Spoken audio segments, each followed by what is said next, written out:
increase your financial education. That's the most important thing. Like before anything, if you're serious, the first thing to wealth creation is the definiteness of purpose that I am going to create wealth. To make great wealth takes a level of sacrifice. You have to delay gratification. Herd mentality is kind of, when someone sees the majority of people doing something, they'll just join in. And the herd grows and grows and grows, and that is the herd. That's the 97%. That 97% are all doing the same thing because they're all following the same advice from each other. On social media, everyone wants to be seen as successful, and it's killing them. It's killing their future. They're taken away from their future now just to be seen as like rich, and most people want to look rich rather than be rich. Like, why do you want to make money? Now that's an interesting question, isn't it? Yes. Why do you want to make money? Ask yourself that question. Like, sit down with yourself, go into nothingness, meditation we call it, and ask yourself the question, like, why do I want to make money? The richest people I know allocate their lowest percentage of investment into crypto.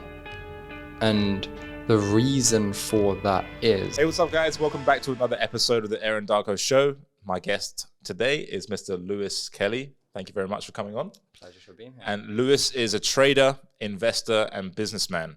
And in this episode, you're going to learn about the psychology of the markets, how he called Bitcoin way before everyone else knew it was the top, and how he knows the set points of Bitcoin, the predetermined levels that it's going to get to before it gets there, and why he understands this stuff so well, and what he's doing to help people like you generate wealth as easy as it can be for you, and simplifying this whole thing for you. So we're going to talk a lot about money today, and it's going to be a really fascinating conversation. So let's start. Where should we start? It's such an interesting thing. You started there, and you introduced it in such a way that's like as easy as it can be. Now we can start on one of the most misconception in investing or trading, and it's much easier than people think. It's actually, do you have the discipline to do it? So I study many people, many rich people. So like Grant Cardone, your Robert Kiyosaki's, those two specifically for investing in real estate. And they have a formula. And this formula is so simple. It just takes some courage and commitment and discipline to actually play out. And it's so interesting. My style of trading is exactly the same. It's actually very easy once you understand, but you just have to have the discipline to do the work. And that's one thing that many people in modern day society lack, is just the discipline to do it. Everybody's looking for that quick hack or that quick something. But no, if you just know one thing and you're disciplined to it, you will get there. Yeah, but then preceding the discipline, you need to have confidence in what you're doing, right? You need to have a groundwork of education. You must know the strategy. You must know the formula. But the formula is easy to find. People like me are all over the internet. People like Grant Cardone are all over the internet, especially with YouTube now. Every wealthy person in this day and age wants to build a level of brand. And in order to do so, they must put their education out there to kind of validate themselves and gain attraction, gain attention. And so you look online, Kevin O'Leary, he's jumping on everybody's podcast left, right, and center at the moment. This guy's a multi-billionaire, and he's just given all of his gems. And so it's all there. So why do you think people don't take action on it? I think a huge topic of discussion is dopamine. Society is just so, as nicely as I can put it, so dumbed down with instant gratification. And so it's so much easier for an individual to just be comfortable and get by in the system and just survive and get by and come home and watch their favorite TV show and eat that ice cream and that's true. Comfortable. Yeah. And to make great wealth takes a level of sacrifice. You have to delay gratification. And that's it. That's the main thing. People are just so consumed with short-term gratification, like Netflix, anything that it stimulates you right now, right? Exactly. That's all everybody wants. That's why everybody wants to get rich quick. And it doesn't exist. And, it's funny that all of the competition is in mediocrity. So let me elaborate on that. Everybody is competing to be average. So if you just take a step away and go and compete to be a big player, there's a lot less competition. Now, if there's a lot less demand for something, it's easier to get. And so it's very interesting. Everybody is competing for the mediocre jobs. Everybody wants the $100,000 a year salary or the $80,000 a year salary. And that's fine as long as you are doing something that gives you life. And it stems down to self-awareness. All of it stems down to self-awareness. It's, are you aware of what you want? And then can you go and get it? And so some people watching the podcast or other episodes you've done, they might not want to be mega wealthy, or they might not want to, I don't know, it's difficult to say. I think kind of everybody wants to be rich. Like, you kind of can't not want that level of freedom for yourself. At least I don't understand if that's not the case. And for the most part, someone who says they don't, I don't know, I'd kind of say there's something in there like misaligned. It's my opinion. Yeah, so what was it for you then? What was the driver?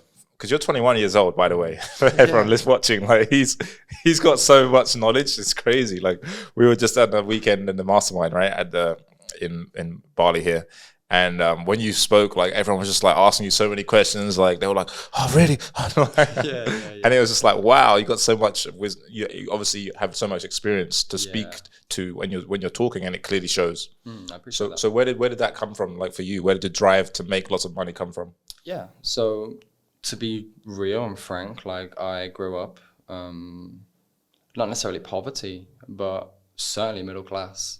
I mean, single mother. Working like 2 jobs, the classic story, single mother working 2 jobs, trying to provide for her son. My mom was 19 when she had me. Like, one day she turned 19. She went homeless herself from a young age. So she had this level of grit and determination about her, and this, awareness. She was streetwise at such a young age. And so she knew how to go out and get it. And she raised me from those principles of that hard work mentality. And she's opened multiple businesses throughout her time and failed in 2008 in the recession, and got back up and went again. Incredible salesperson. And so it really just stemmed from her, in all honesty. She ingrained a lot of this into me. Now, my dad also, he was around, not so much, how do I put it? Not so legal. So he was grew up and around that kind of street life, which then, that was my role model. So that was my inspiration. It was like, oh, well, that's what I should be. And so that's how I grew up. Like, I grew up on the streets, quite literally. And my mom did everything she could to kind of keep me away from that. But I grew up on the streets, and I became a hustler from a very young age. I don't know, it was just in me. Entrepreneurship was just in me naturally. And so I grew up like that, and then I kind of hit a turning point probably around 16 because I loved football, super passionate about football.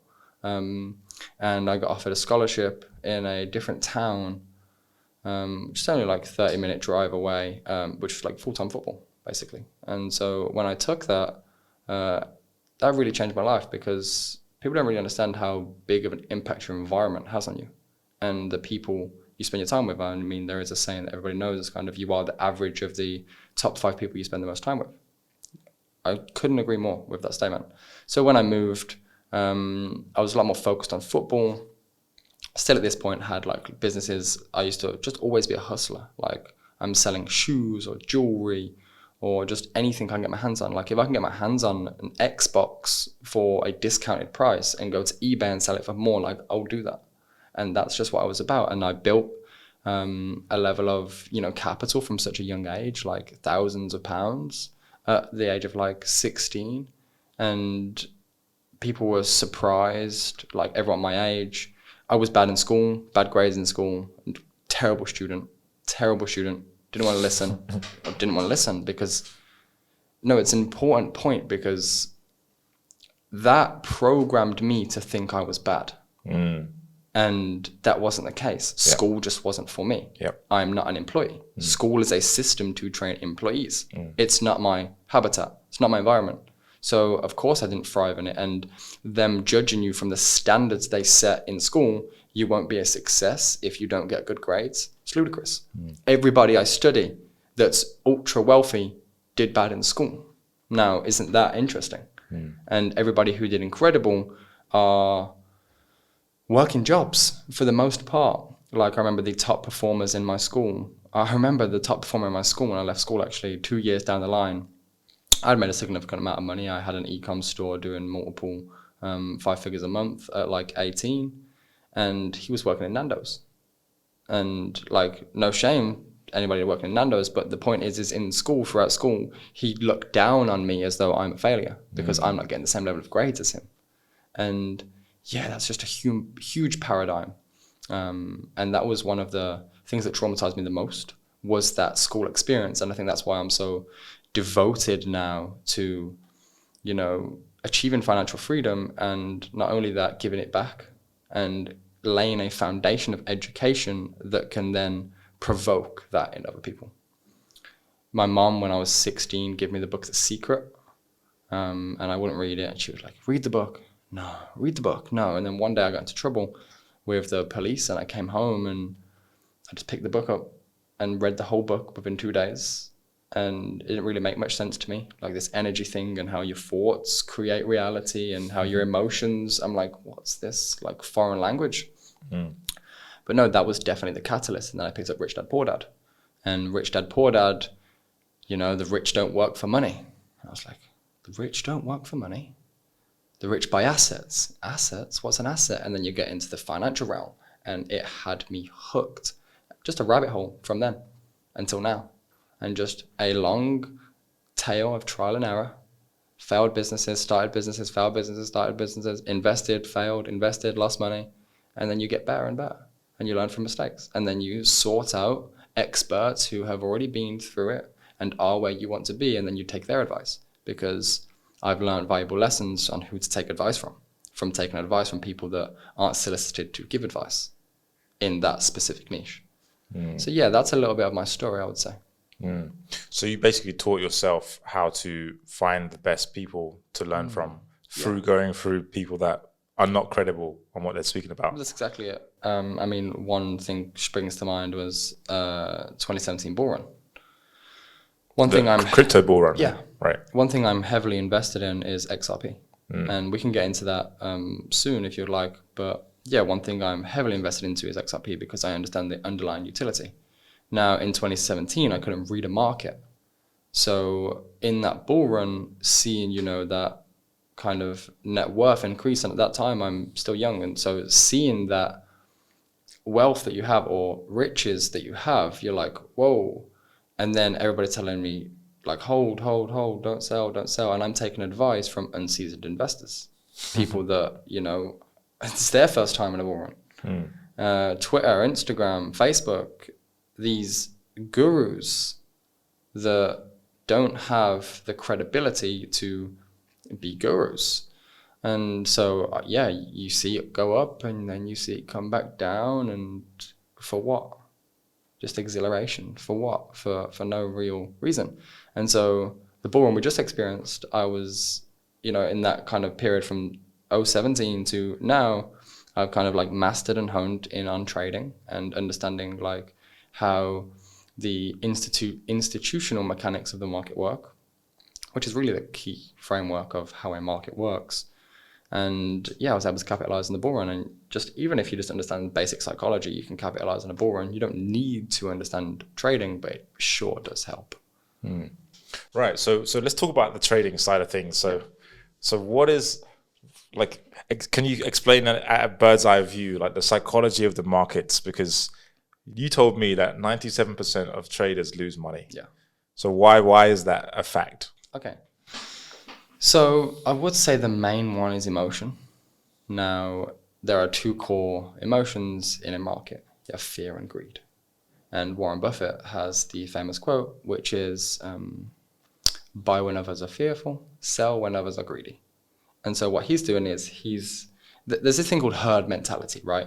And the herd mentality is kind of, you know, when someone sees the majority of people doing something, they'll just join in. And the herd grows and grows and grows. And that is the herd. That's the 97%. That 97% are all doing the same thing because they're all following the same advice from each other. And they get trapped in, you know, that fear or greed mentality. And so when they're greedy, they don't want to sell because they think it's going higher. And then when they're fearful, when the market's down, they do sell. But if you just flip that and you buy low, the purpose of a market, simply put, as simple as possible, is to buy low, sell high, right? So when they're greedy, they're still buying high. Everybody in this bull market was still buying Bitcoin at $50,000 because they're greedy. And then when we come back down to, you know, 30 and 25, you're probably seeing in people's psychology, oh my God, let's get out. I'm already down. Take my money out. It's going to zero, right? It's like this. It's such a reverse. And just off that psychological point alone, not including kind of how the market actually operates from a algorithm perspective, it's so easy to understand just off that alone. Like if every man and their dog on Twitter is trying to buy Bitcoin and telling you Bitcoin's going to $100,000, it's probably not. Right? It's super simple, because if you just understand the statistics that 97% of traders or investors lose money, and 97% of people are out here telling you Bitcoin's going to $100,000, it's probably not, right? And so that's just a kind of thesis from a psychological perspective. Now, when you go into kind of a little bit more of the complexities of the algorithm, so in today's day and age, AI is a big topic, huge topic. Technology, huge. So you have these companies like BlackRock, who essentially own the world, right? You look at what they have assets under management, and they have trillions of dollars in assets under management. And those are just the numbers they give us, right? And so they're at like $9 trillion assets under management, which is more than any company, any human, or any country combined. So this one company is managing more capital than every single country combined. That's unbelievable. Now, that's very fascinating. And so this company have all that power. And so if you just understand the basic fundamental of a market, it's if, you know, let's say for math's sake, Bitcoin is $100,000 and it has a $1 trillion market cap. Now, Bitcoin drops 20%. All that means is 20% of the market cap came out of the price. So Bitcoin dropped down to $80,000 with an $800 billion market cap. And so I remember there was a point of time where everybody thought Elon Musk was moving the market. I remember that. Yeah. And because Elon Musk was tweeting these things about Bitcoin, it was moving the market. And I just had to take a moment and just say, okay, like to put it as nicely as possible to people on Twitter and whatnot. I said, okay, let me give you this perspective. Elon Musk, one man, is getting around on Twitter and putting these things out that are only going to affect unseasoned investors for the most part. So retail investors like me and yourself, who, to be quite frank, in comparison to these markets, don't have money at all. We are like a raindrop in the ocean. So to think that Elon Musk is tweeting something that forces me and you to make decisions that moves the market is ludicrous. It's ludicrous because we don't have the purchasing power to do so. We don't have the power to move a market. Only the big players do. And then also it's like Elon Musk is moving the market, you know, price going down because Elon tweeted this about Bitcoin. It's like, okay, well, if all of us are the supposed ones to cause the price to go down because we're selling based off his tweet, but we're all the ones still complaining that we're in it and it's going down. So none of us did sell. But we're all sitting here saying we all sold, and that's why it's going down. And so that just doesn't make logical sense. And so there is a bigger player involved. And for the most part, when it comes to, you know, stocks, commodities, and currencies, because they're much larger market cap, it's like much larger. Like the crypto market alone is like $1 trillion market. And then you have Forex, which is currencies, fiat, dollar, pound, yen, euro.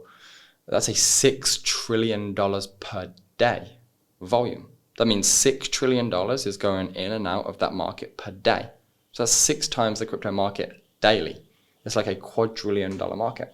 And so to move those prices, you know, it's a big player. And one specifically is kind of, you know, there's a whole layer behind this. And the conspiracy theorists that are watching this will love that, because there's a whole layer behind it of, you know, have you seen like the hierarchy of like who owns the world? Like when you go past like, you know, your standard people, and then you get into governments, and then who owns the governments, right. Who owns the corporations, who owns the governments, who own the corporations. And there's like a whole hierarchy until you get to this kind of, you know, top tier of people that kind of run the world. And I mean, as scary as it sounds, it's also quite relieving because they're predictable. And if you actually study history, and because I'm a kind of macro guy, I like macroeconomics, I study history a lot, and history rhythms. Like cycles rhythm, like we're about to hit a huge depression, one that we haven't seen in a long time, probably worse than 08, because on average there's a recession every 8 years. Now we haven't had one in 14, and so it's long overdue. And then there's like other metrics that would, you know, Ray Dalio, some guy that I love to study, he believes we're heading into something that happens once every 100 years, which is like a depression, which is kind of the collapse of an empire. And we're seeing that collapse. If you look at the numbers, we're seeing the collapse of that empire being America. And so if you look at the capital markets right now, they're bleeding. Like stocks, 40%, 30%, 50%, crypto, 70%, 80%, because they're easier to move. Even gold is down right now.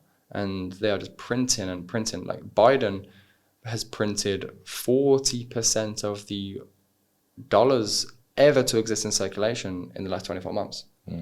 And so it's by design, purposefully, they're killing the economy.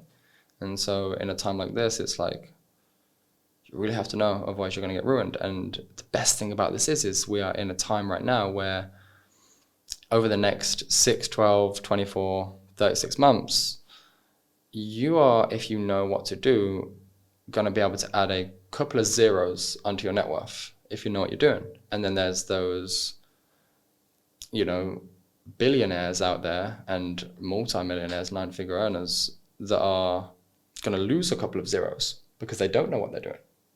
So it's a very fascinating time right now. I think Dan Painter calls it the greatest transfer of wealth in the history of humankind. And so that's not to be overlooked. Yeah. So how do people add a couple zeros to the next, you know, 6 to 36 months? Okay. What is the strategy? So what we're seeing right now with inflation is increase in cost of living, right? So there's a very simple strategy, and this is how all wealth is created. If you look through history or you study anybody wealthy, it's a very simple strategy. It's live on less than you earn. With the less that you earn, invest, right? So you invest, so you save whatever you can afford to save. You invest the remainder. And this is just for your average guy who's making, you know, kind of like normal wages in America. You save what you can, then you invest that, and it's a patience game. You have to continually invest it every single month, and then you will start to accumulate, you know, more wealth. And then from that wealth, you have to reinvest it. And then that wealth will produce wealth that you have to reinvest. And it all comes down to, you put income into investments, your investments yield capital, then you have to put that capital into cash flowing assets, i.e. property is a huge one, or stocks that produce dividends is another one. But real estate is the one to go to. And so, well, what they're doing right now is increasing the prices of everything, and wages aren't really increasing. They are lowering purposefully that gap between what you make and what you need to survive. And that's on purpose because you don't have no more disposable income now. And so now you can't do that investing thing. And the biggest opportunity, so that strategy has gone for as long as I've ever studied. But now we have cryptocurrency. And so what would have taken you 10 years to accumulate in the stock market can take you 3 in crypto. You just have to hit one bull run. It's crazy. Yeah. One bull run can change everything, as it did many people. And also many people seen their net worth fly and then tumble again, which probably everyone in crypto has experienced at some point in It time. happened to me, yeah. Of course, it happens to everybody at some point in time. Just best to learn from it. Yeah. So yeah, if you can decrease your cost of living, which is difficult right now because a lot of people are tied into mortgages and have, they have mortgages and they have car finances and credit card debt and all of these things which are purposefully designed to just ruin you anyway financially.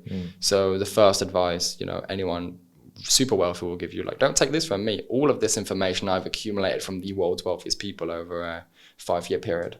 I don't study, at this point in time, I don't study anyone who's not like billionaire status or nearabouts. So all of this information is kind of just gets relayed anyway. Kevin O'Leary, Grant Cardone, they'll all tell you, get out of debt first because that debt's killing you. Some credit card debt's like 20% interest. So that debt's killing you because people don't understand numbers. So first of all, get out of debt, then decrease your expenses. Then with the decrease in expenses, use the disposable income not to go and buy the new Nike shoes or the new Chanel bag, put it into investments. And most people don't have the discipline to do that because everyone wants to keep up with the Joneses. Social media, huge problem right now. On social media, everyone wants to be seen as successful and it's killing them. It's killing their future. They're taken away from their future now just to be seen as like rich. And most people want to look rich rather than be rich. And that was a big paradigm shift for me. It was like, no, I want to be rich. And so I don't need to look rich.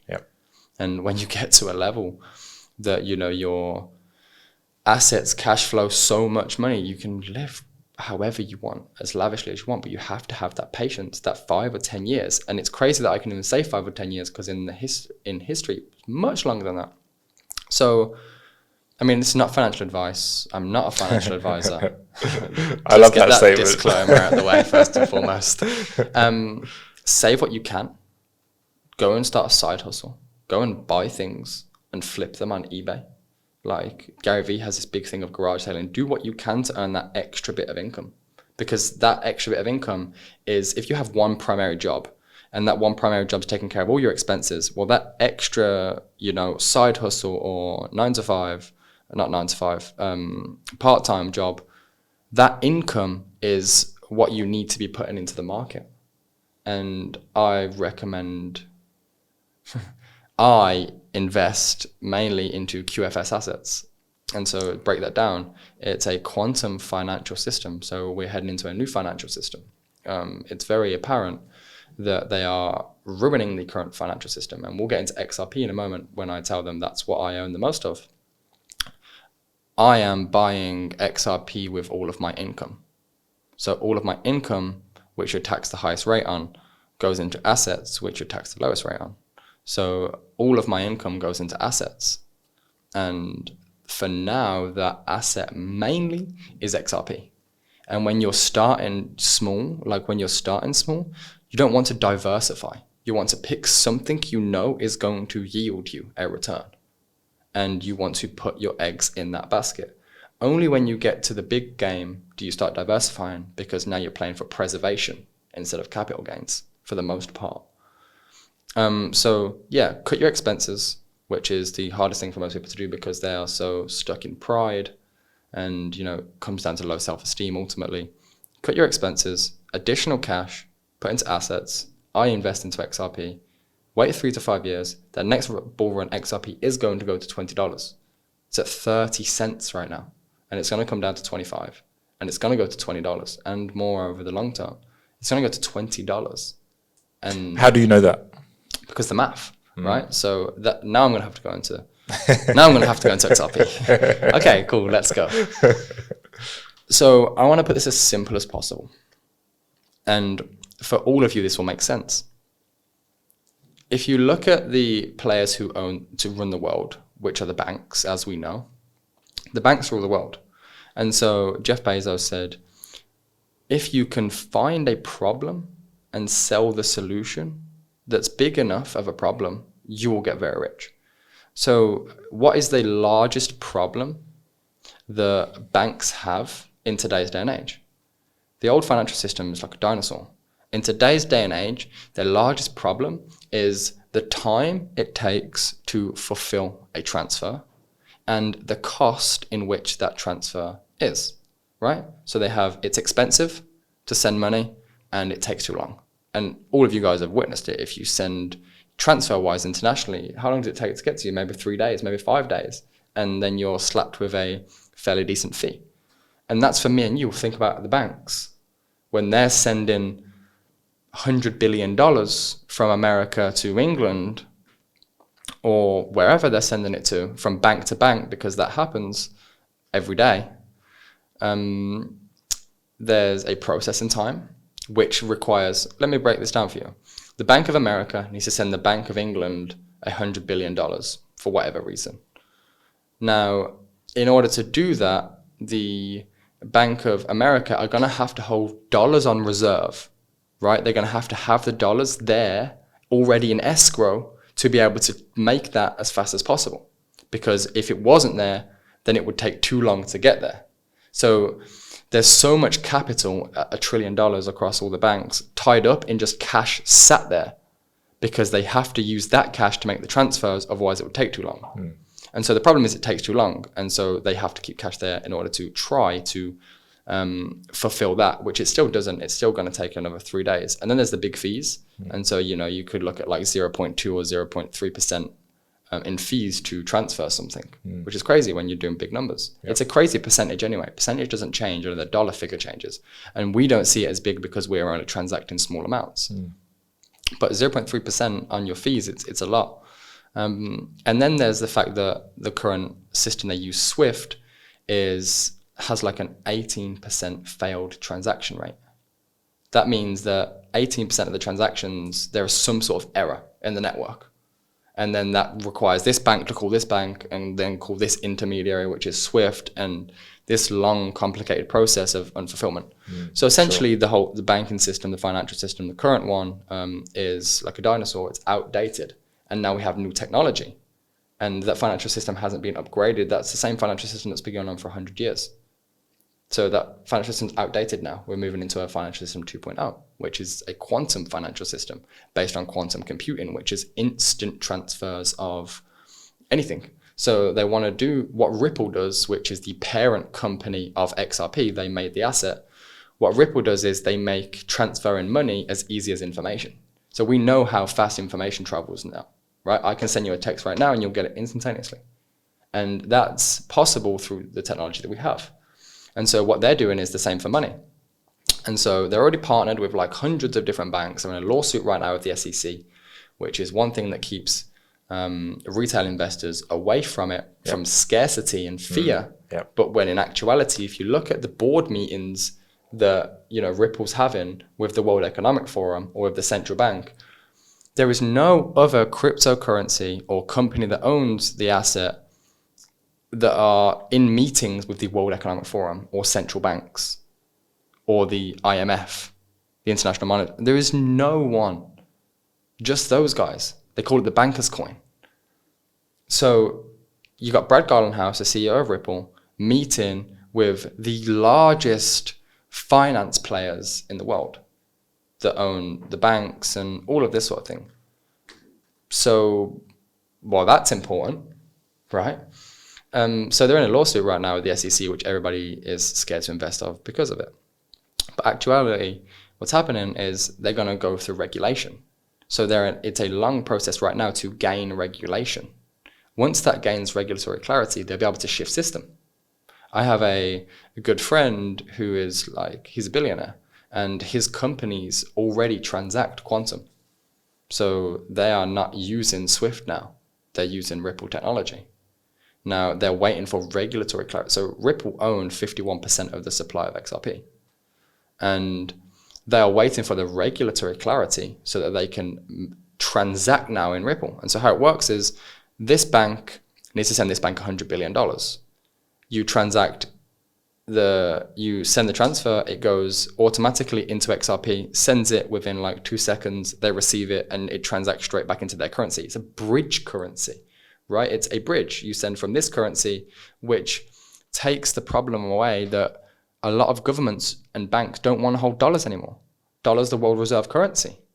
And so banks don't want to hold dollars anymore. They are hyperinflating the dollar, which is decreasing the value. And if you're a bank or a government right now and you're sat on that many dollars, you're losing value. That's a big problem. They don't want to lose value. They want to have their own currencies. And so they're working on CBDCs right now, which is central bank digital currencies. And those CBDCs are going to be, we're moving into a digital era. Everybody knows that by now. CBDCs are the digital currency of the new financial system. The dollar is going digital. The pound is going digital. The yen is going digital. We're not going to have cash anymore. That's where this is all going to. So it'll all be on one network, which is called the Interledger Protocol. It's one ledger, meaning one, system, that all of the world's transfers go on one system. And they're all transacted and settled in the currency XRP.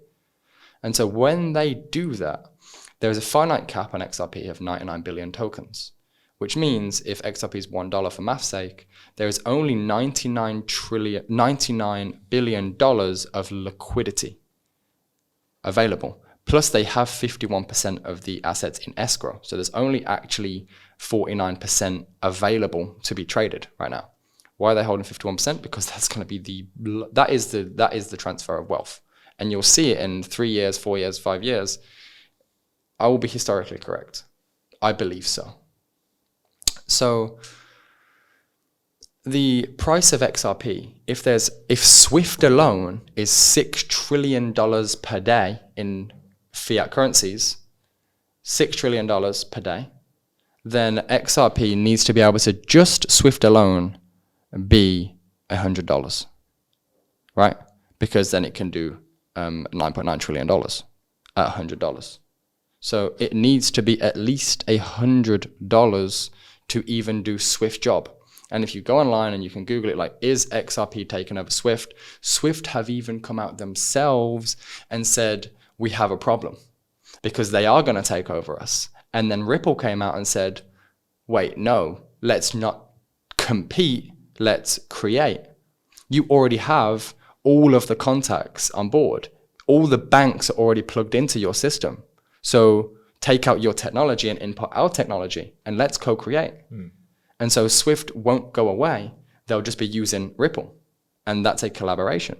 And that's how Ripple are doing it. They're doing it with all the payment processors will transact in this one system, the Interledger. And they'll have every single transaction in the world, which of course comes down to that kind of like totalitarian, that's the correct word, I think, vibe where everything is centralized, everything is tracked. You can see everything. You can see every single transaction on that ledger.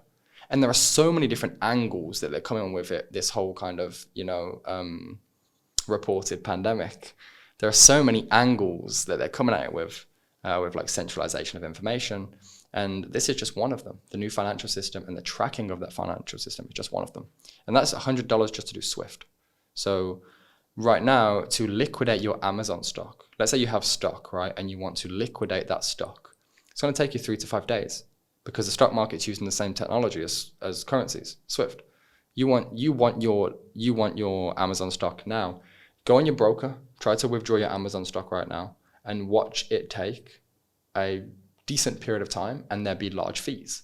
And so what about when they run that software for the commodity market and the stock market also, because they're going to. And so all of a sudden you'll be withdrawing your Amazon stock into dollars or whatever currency you want to withdraw it into through the network, through the protocol, through the ledger, which is through XRP. And so essentially their end game is to have every single financial sector running through the one system. And that is the centralized system. And if you've ever heard of the conspiracy, the one world currency, you're looking at it. And I mean, as much as one system can enslave you, isn't it a paradox, the freedom that it can also give you? Because let's say it just hits $100, which is crazy to some people because they're like, that's going to do thousands of %. Yeah, it's like 1,000x from where it is. Almost more than that, right? Yeah, but it is. Right? Like no one thought Bitcoin was going to be worth $60,000 when it was 10, but it did. And people will be like, oh, but the math and the market cap, it's like so different. Yes, but if you understand what they're doing, you will understand how so this is it, all of the money in the world. Like it's that they want all of the world's money on one system, and that is the world currency. We will move from the dollar, and they'll do it by backing it by gold. And you'll see. So to dumb it down for people watching, okay. So you're saying if people invest in XRP, well, so you're bullish on XRP. That's correct. So most of your holdings in crypto is in XRP. Correct. That's your biggest bag. Correct. Yeah. So in 3 years from now, well, within that time, within the next 3 years, XRP from where it is now, 30 cents, maybe, I don't know exactly. It's around that. Yeah, around 30 cents right now is going to go to about $100. Yeah. So the time period, I think 2024, something very interesting is going to happen. But the time period is just one thing you can't predict. Yeah. Now, what's interesting is they are trying to speed up the process, which is a positive, because the faster they speed up the process, mean the faster it goes live. So, yeah, you can't predict the time horizon, but 3 years sounds about right. I never give anybody a time period. Like when Bitcoin was like 65,000, I started saying, okay, game's over, it's finished, top's in, get ready for $20,000, get ready for $12,000, which we still haven't hit and we're gonna hit. No, you're crazy. Okay, good. I want you to think I'm crazy because you're the 97%. Right? Right. So you just said that Bitcoin's going to 12,000. Yes. And that's a predetermined target that you've already set. Yeah, because it's in the algorithm. You can see where the orders are. And this is how it works, right? It's just orders. Banks and financial institutions have these orders that they set. When price comes to this certain level, it will trigger those orders, which will put their fiat into the asset, thus making the market cap increase. They also have sell orders. When price hits certain areas, their asset liquidates into dollars, which makes the market cap decrease. So it is all predetermined based on that one factor. And there is a lot of orders at $12,000. And do you just see that on your There's charts? Two things. So there's this thing called an order book, right? Mm-hmm. Because all the market is one order book. It's just data. It's how many orders are there. And so it's this like kind of crazy thing where you have the buy orders and the sell orders on one side, green and red, and it tells you how many buy orders are coming in and how many sell orders are coming in and the dollar amount. And so when there's so much more buying than selling, well, price is going to go up, right? Supply and demand. When there is more demand, then there is supply meaning selling, demand meaning buying. When there's more demand than supply, price increases. When there's more supply than demand, price decreases, right? And so, yeah, it's all predetermined, always. Like, and it's not just Bitcoin that I've called it for. Ethereum, $400 when it was $3,000 or $2,500 or something. I was calling $400, and people were like, "No, you're crazy." And I'm like, but it is though, because it's set. I'm not telling you I'm a wizard. I'm not telling you I have a crystal ball. I'm telling you the numbers. I'm telling you where the orders are. And so it is. Because you have to understand what's the purpose. If there's a finite supply of something and those big players want to amass the most of it, in between that, they're going to play ping pong. Because you're going to lose money and they're going to make money in the process also. They don't want to just control everything right now. In the meantime, because they already control everything because they control you. But that's a deeper level. In the meantime, in between, there's up and down, and you guys bet on going up and down, and so do they, but they control the market, and they already know what you guys are going to do because it's predetermined from human behavior. And so they're just able to manipulate that. And that's what they do with the markets. And yeah, they put $1 billion, $10 billion, $100 billion, $1 trillion, so that when price hits that level, those $1 trillion get executed into Bitcoin. And that puts $1 trillion into the market cap. And so that's right. Around $12,000. So when you're looking at the orders, you can see that the whales are putting orders at 12,000, for example. Yeah. And there's orders, of course, every day at every single level. And there's, there'll be financial institutions that had put orders in, what was it, like 34 or something? It's all on my Twitter. There was this crazy wick that collected loads of orders, and it wicked down and it collected the orders and it went like 30% up. So it hit this level that I'd already marked out before I'd hit there, and then it hit it and went 30% up because there was a large amount of orders there. Now, whatever institution that was that placed those orders were wrong. And then putting money into the market, because they might be dollar cost averaging, who knows, some of these funds. People think just because, there's institutions or their investment funds that they are all of a sudden more smarter than you, or no, a lot of these funds will die. Because, to be quite frank, they're not smart. They're able to move a market because they have money. And that's it. Some of the big funds, don't get me wrong, like, your grayscales and stuff, they are like huge and they will never fail. Not never, but like very low chance. But you just have to understand that it's all centralized. People think Bitcoin is decentralized. No, it's centralized, because all of a sudden, if there's 21 million tokens in supply and one corporation owns 6 million, another corporation owns 6 million, another corporation owns 6 million, and they're all owned by one corporation, well, now they have the majority of power over what's going to happen. And that is centralization, right? The idea of centralization is controlled by one party. The idea of decentralization is controlled by as many parties, not controlled by one. But it is, though, because money is centralization. Right. So going back to what you said, because this has all started from how to add 2 zeros to your net worth in the next 36 months, which is cool. That's a very cool hook. So you're basically not giving financial advice. Yeah. Have to make that clear. But what you're doing is you're putting your income into XRP. Into orders, yeah. And they're very close to hitting those orders now. I mean, I've been putting XRP orders since XRP was like $1 or something. Well, even before then, I've just been consistently putting money into XRP buy orders from 27.5 cents and 25 cents. And it could come all the way down to 20 cents, but I'm not betting on that. I'm betting on 25 and 27.5 cents.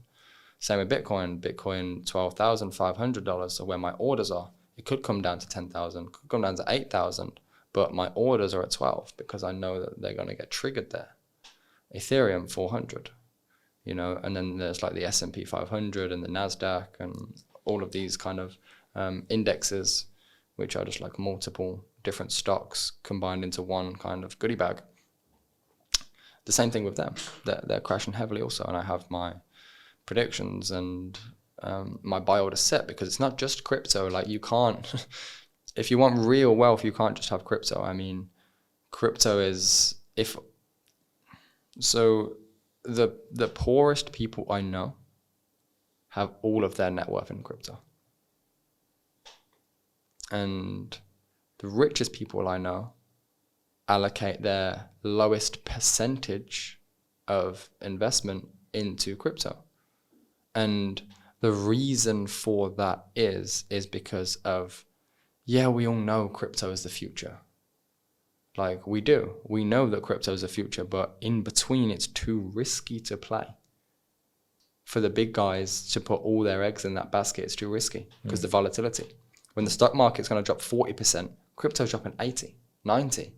And if you can't read the market, which most of these big financial guys can't do, they can't read the market. They just understand macroeconomics and cycles. And so if you can do both, you're going to be very wealthy. And I'll give you one last thing. Wealth is an equation. So wealth, if you want to figure out how wealthy you are, I mean, there are many people that are rich, but are they wealthy? No. So wealth is this. If your expenses are $10,000 a month and you only have $100,000, well, then your wealth is 10 months, right? But if you have, expenses of $10,000 a month, but you have assets that cash flow $20,000 a month, you are the pinnacle of wealth, which is how long can you survive with no income? And that's why the big players have real estate, because it produces cash flow. And cash flow is king. Took me a while to learn that cash flow is king, not cash. Because I met a guy once in Thailand, and he'd recently sold his company, and he sold it. I think he sold it for like $8 million. So he had $8 million in his bank account, right? But he said to me, something that I never forget. I said, man, you're rich now. And he's like, yeah, but it sucks seeing your money go down every day. And I was like, Oh yeah, like he's not. Even though he's got 8 million, he's not generating any more income. Exactly. So therefore, his wealth is decreasing every day. Exactly. So And cash flow is king. cash flow is king, because like if you have $3,000 worth of expenses and you have, 5 rental properties, which is very easy to do. You have 5 rental properties and they're cash flowing over your expenses, you are wealthy. Wealthy isn't a yacht. It isn't a $50,000 Rolex. It's not a Lamborghini. You know how many guys I know on Instagram that are renting Lamborghinis that are broke? That's the problem with social media. Because you don't have a Lamborghini, you're not rich, and because you do, you do. When it's, for the most part, completely inverse. I don't have a Lamborghini. I don't have a Rolex. Doesn't mean I'm not wealthy. Yeah. It's like Drake has a lyric. It's like, steal your mother's debit card so you maintain the image. It's so true. It's like, if I want to maintain the image. He's hit the nail on the head, right? Yeah. Like, he's onto something there. It's true. Yeah. Maybe not quite your mother's debit card, but his point is on point. Yeah. Wow. Yeah. And so why do you think people want to look rich and not be rich? Insecurity. Validation. It's the only thing. Yeah. Your parents didn't raise you with self-esteem. Straight to the point. You wasn't raised with self-esteem. So now you feel inferior. And, as men especially, men don't want money. They want status. Right? Like, because money buys status, that's why they want money. But it buys status. And status is like the biggest thing for men especially, and even for women. But for men, that's why Lamborghini is Lamborghini and Rolex is Rolex, because it's status. And so men buy status, and not all men that buy status are insecure, because I'm sure at some point, I might enjoy the luxuries of a Lamborghini and a nice watch. But yeah, the people that actually can't afford it but still do it, they're insecure. They don't feel good enough. And they know if they can go to Instagram with a Lamborghini and a Rolex, people will validate them in the comment section or with a like button. And that makes them feel less inferior for about 30 minutes. But it's always in there. Yeah. Yeah, that would be my answer to that. So what is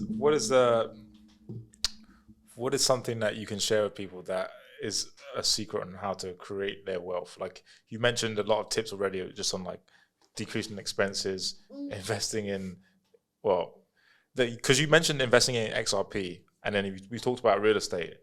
So what would be your advice for someone who's just venturing into this world? Yeah, so my advice would be it's a system, and the system takes patience and discipline. But the first thing is you need to make more than you earn. And that's make more than you spend. And that's crazy that I even have to say that, because there are people out there that are making less than they spend each month, going into debt to do the life thing. That's crazy.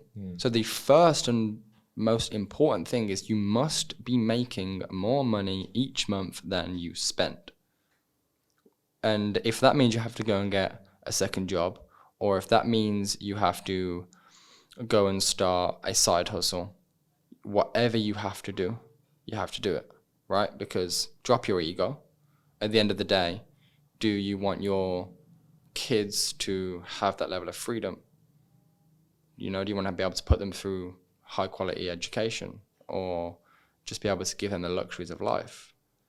Now, not sure if my kids will get the education, but not the free luxury. And then you need to use that income, that disposable income, and you need to buy assets continually. And then those assets will hopefully appreciate. If you leave them long enough, all asset markets appreciate. Why? Because there's always more money. And that more money always trickles back. Biden gave these stimulus checks. Where do you think they all went? Back to the rich. Because you got a stimulus check and you bought the new Nikes, or you bought an Apple. Right. You bought a new iPad or a MacBook. Because it's free money. It's not free money. You're going to pay for it later when gas goes up 100%, which they already have now.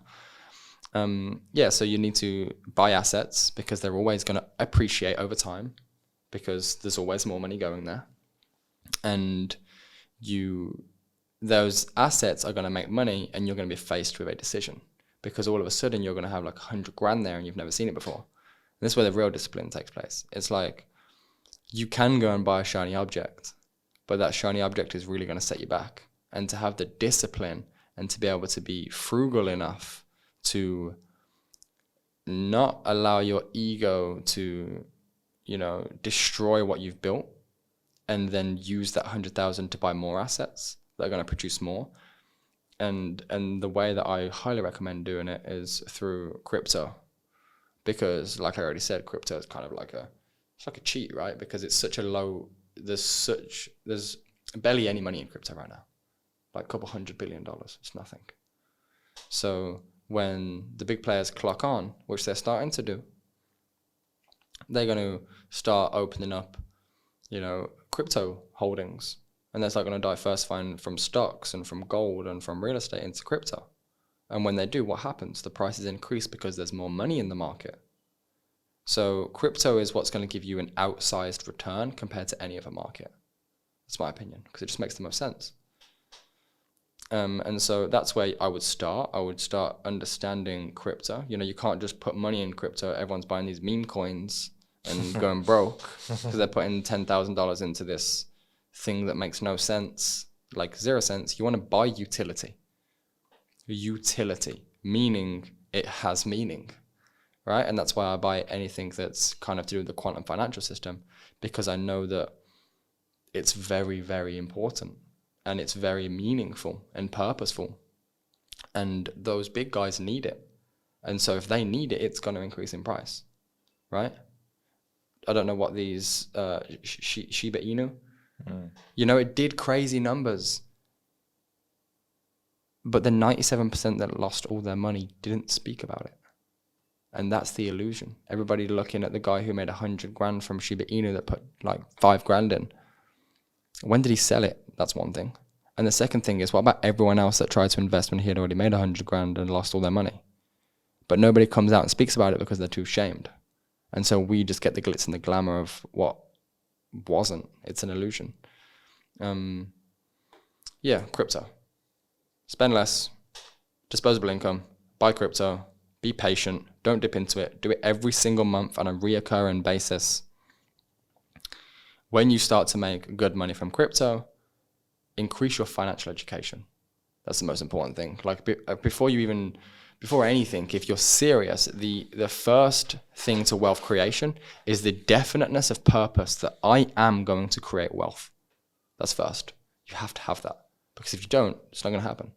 And you can put money in crypto, but if you're financially uneducated, then that 100 grand that you make is worthless because you're probably not going to do anything with it. You need to get a financial education first. So you basically need to be studying rich people. It's super simple. Like go online and search Grant Cardone, search Robert Kiyosaki, search Patrick Bet-David, search Kevin O'Leary, search Gary Vaynerchuk. These people that have already done it and are still doing it, and they're giving all their information out for free. So you need a financial education first and foremost. But let's say you're working on that. It's a process, right? You're working on that. It's what I just said. With your disposable income, buy crypto. Then your crypto is going to yield a result at some point. And you need to start taking money out of that and putting it into different assets like stocks or real estate. And it's a process. You have to learn how the game works. It's a game. Have you ever played FIFA? The first time you played FIFA, you probably weren't that good. By 700th game, you're pretty good. Right? It's like anything. It's like when you first learned to ride a bike, you probably fell off. Like I'm very good on the bike now because I've done it so many times. It's the same thing with finance. It's just a game. And so, get your financial education. Stop spending so much to try and show this lifestyle that's killing your future. Come on, be responsible. Buy assets. And then from those assets, because I'm saying crypto doesn't cash flow, right? Crypto doesn't cash flow. And it's probably not going to for a long while. And these things like Luna that people think that they can make 20% APY, it's not going to happen. It's not going to happen. It's just a pyramid scheme. No one's offering 20% APY. And even if there were, you think the banks would allow that? No. So crypto doesn't cash flow. So then with your money from crypto, you need to buy things that are cash flowing, whether it be stocks that dividend. I mean, Uncle Buffett has like so much money coming in each month from dividends, right? Dividends is his game, because what you do is from your assets that cash flow, that's where you're able to live off. So you need to have, if you want to live on, you know, like $10,000 a month, you need to be cash flowing at least 15K. And then that extra 5,000 needs to be going back in to different assets, and you need to keep the game going. And it comes back to the first thing I said, it's patience and discipline. And that's the problem that most people have, and that's why most people won't be wealthy. But it's very easy if you want to be wealthy. It's never been easier in the history of humanity to be wealthy, because the information's there and the resources are there. Like, there are multi-billionaires online telling you everything that they did to get to where they are. And that's why I'm on my journey, because I'm following from them. I didn't make up the rules of the game. I'm just playing it and learning and failing and learning again and pivoting. Yeah, man, that's the game. Yeah, so it's go back to what you said there, is what one of my friends said as well. It's like, you need to know, all right, this is the game, and you need to learn the rules of the game, because if you don't know the rules of the game, how can you win the game? Facts. And if you don't know the rules of the game, at some point that tax man's gonna hurt you. You know, a lot of people are gonna make 100 grand in crypto or 500 grand in crypto, spend it all, and be in debt because they owe the tax man. People ain't talking about that when you're getting taxed 40% on your capital gains, especially if you're from America. Yeah, so that's a good point. So because I'm in the crypto community here, and they're like, take your crypto, put it in real estate, because the tax is too much. If you take that out and put it in your bank, like you said, 40%. Capital gains tax event. Yeah, you trigger in a taxation event, and it doesn't need to happen. When you can, you know, here's my game plan, and here's what I'm doing. It's like amassing so much crypto that, you know, for the most part, you can go into a bank and get a loan based off of your assets. So for the stock market, typically they'll give you like 60%. So if you've got $1 million in the stock market and you go into a bank, they'll give you 600K as a loan, as long as you have like a plan of kind of what you're doing with the loan. They'll give you 600K. And then what you do with that 600K is up to you, but that 600K ain't getting taxed. And you ain't spent any of your money. You've used it as collateral in case something goes wrong. And the whole point of it not going wrong is you have your financial education. And so that's one way. You know, you can use your assets as collateral to get debt.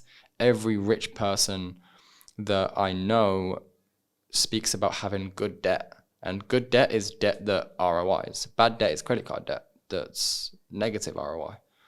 But nowadays, if there's a property for sale down the road down there, there's a decent chance, maybe a 25% chance, that I can pay him in Bitcoin or whatever, crypto. And all of a sudden, I'm not triggering a taxation event. I have the asset. Now, of course, there's a legal framework that you have to go through to do such a thing, and it's going to vary depending on your residency and your jurisdiction and your citizenship. Like America's, it's not great for Americans, because no matter what, like right now I'm from the UK, and as long as I'm not there for 183 days of the year, I don't pay taxes there. And my income is foreign sourced, have offshore companies, offshore accounts. So I don't have to pay tax here either, because my money's offshore. And so nomad capitalist, they have a saying like, go where you're treated best. And for Americans, like, even if your income is foreign sourced, for the most part, you still have to pay tax on that, which is crazy, bro. Like, that's crazy. So yeah, there's of course tax laws, which is a huge part of the game. I mean, someone like Grant Cardone pays less tax than a doctor. Donald Trump pays less taxes than, you know, a shopkeeper, right? Because they know the game. They know the rules of the game. So yeah, like your crypto community, they're bang on. Using your crypto to buy real estate, to buy assets that cash flow, or even using it as collateral to debt that buys assets that cash flow. That's the end game. And that's the final stage of the game. First and foremost, just cut your expenses. Make sure you're making more than you spend. Then just start buying assets. Start getting into the game. And whilst you're buying those assets, even if it's $50 a month, $100 a month, $500 a month, whatever you can afford, start buying assets if you're serious about wealth creation. And learn the rules of the game whilst you go. Before you know it, in 3-4 years, you'll be so surprised at how much you have. And the thing is taking that extra $50, that extra $200, depending on, of course, what your income is you won't miss it. You won't see it gone, right? It's not huge. If you actually pay yourself first, huge financial principle, you won't even see it missing. And you're buying your future. Because trust me, you don't want to be 65 and rely on your pension, because your pensions are fake. What are they doing right now? Your pensions, where does your pension go? It goes into an investment fund, right? The firefighters invest into Ray Dalio's investment fund. Now, when the stock market collapses, that pension collapses with it. And so it's evil, but it's happening, and it's purposeful. They know that the baby boomers are retiring right now, and they're retiring on that pension, and that pension doesn't exist anymore because the stock market's wiped it all out, and it's done by design, so they don't have to pay those pensions. And as evil as it is, it's happening, and you have to know the game. You have to know what's going on. And Robert Kiyosaki has a book called Fake. Fake teachers, fake assets, fake money. It's all fake. You go to business, you go to college, and you get a business degree from a guy who's never run a business. He's a fake teacher. Yeah. Fake assets. You're programmed to believe that your house is an asset. No, it's not. It's a liability. It's taking money out of your pocket every single month. If you look at the bank's balance sheet, that house is an asset on their balance sheet because it's putting money in their pocket every month. Fake assets. And then fake money. This dollars that got took off the gold standard in 1974? I think it was, where the dollar was no longer equivalent to gold. And just before they did that, 1977 is when Nixon took the dollar off the gold standard, I believe. So that means that the dollar is not worth gold anymore. And then in 74 or 73, like 3 or 4 years before that, there was a legislation that got passed, a bill that got passed that basically made it illegal for Americans to own gold. What were they doing there? You have to give us your gold and we'll give you these paper dollars. And then 3-4 years down the line, we're gonna now say to you, no, this paper's not worth this dollar anymore. This paper's not worth this gold anymore. We've got all the gold now. We've got the wealth, the power. And that's why Robert Kiyosaki invests a lot in gold. And he also believes a lot in Bitcoin, because he believes Bitcoin is digital gold, and that makes sense. What are the assets that people can invest in? Because you said buy assets, you get income, you buy assets, right? That's one of the steps that people need to take. So assets could be digital assets. Yeah, so you have cryptos. Yep. They're like your digital assets of the modern day. You have ETFs, which are exchange traded funds. They are a big group of stocks. Then you have gold and ETF. Gold ETFs also, they're just paper assets. It's such a big scam as well. You have a gold ETF, which is exchange trade fund of gold, which is just a paper asset. And if you understand that, JP Morgan has distributed 5 times the amount of gold known to man in paper assets. Really? Yeah. So right now, people that own gold on paper, it's a scam, because there's 5 times the supply of paper assets than there is hard assets. Well, it's a scam. When that gets revealed, the price of gold will skyrocket. If they reveal it. I mean, they own the game, right? So you have hard assets like your gold and silver. Then you have commodities, your oil. Oil would have been a great investment not long ago. Gold, commodities, stocks, real estate. They're your main. And then fiat can also be an investment. People don't understand this. I trade currencies, right? Forex is my forte. So buying certain currencies at the right times hedges the downside. If you've looked at the euro right now, you can't get anywhere near as many dollars for your euros. It's equal now, right? $1 to Almost. €1. Almost. Very close. Yeah. And, before, I got rid of all of my euros at 118, meaning €1 will give you $118. So that's almost like 18%. People don't see that. People just have their currencies and they're just like holding it and losing value every day. And so because Forex is my forte, it's like currencies is a big one. If you were holding euros through the whole of that and not dollars, you lost 18% of your purchasing power. And so, inflation, they call it the silent wealth killer. It's there to take your money. That's why people invest, hedge inflation. It's a big part, especially when you get to that big level. A lot of, Ray Dalio has this all-weather portfolio. And this all-weather portfolio, it's very low returns, but it weathers everything.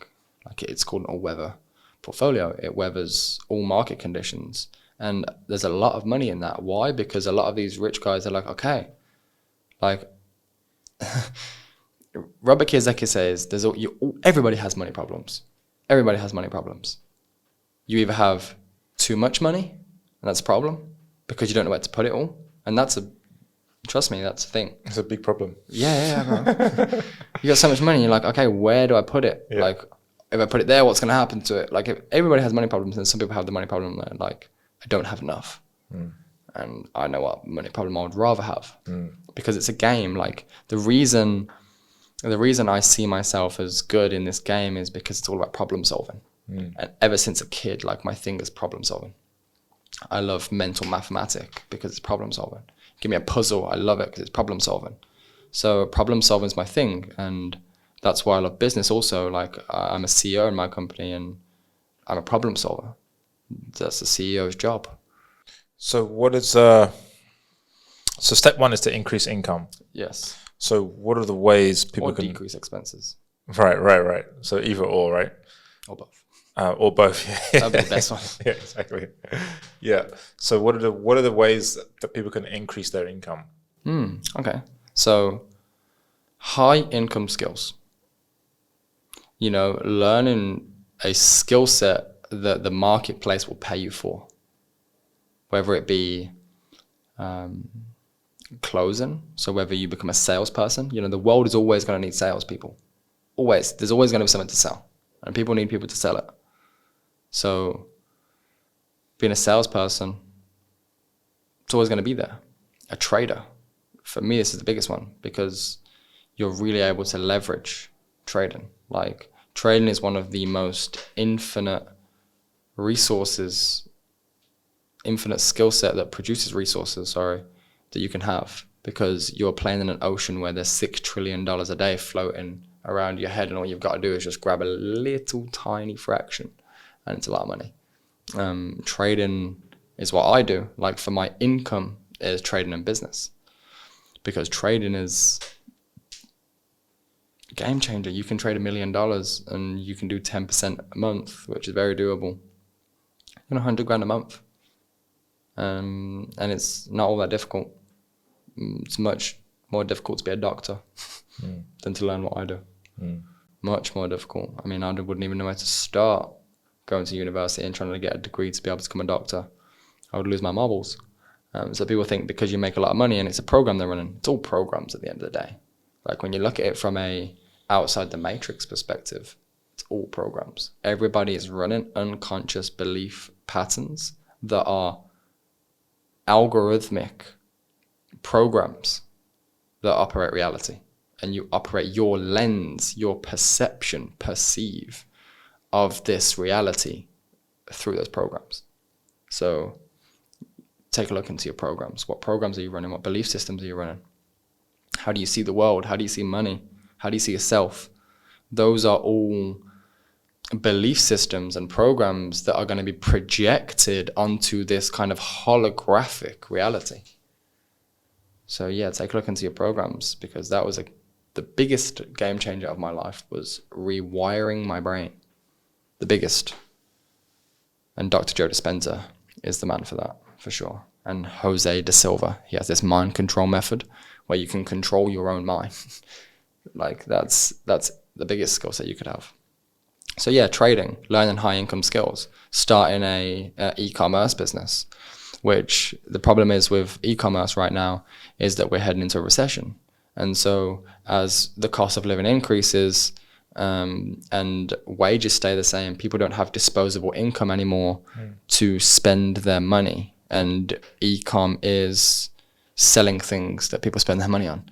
So e-com works great in a thriving economy, but not too great in a recession and depression where we're headed. And so a lot of e-com stores will fail because, yeah, there just isn't that much money flowing into products. And it's going to less and less and less as more people get fear-mongered by the news. They don't want to spend their money anymore. So e-com was a good one, and you can still be very successful in e-com. Like I have some friends that are doing like multiple 10 millions of dollars a year in e-com, and they're killing it. They're going to heavily be impacted in the recession, and that's why I have like some friends right now like, where can I put my money? Or how can I learn trading? Yeah, because they're thinking ahead and they know what's coming, and you need to be prepared.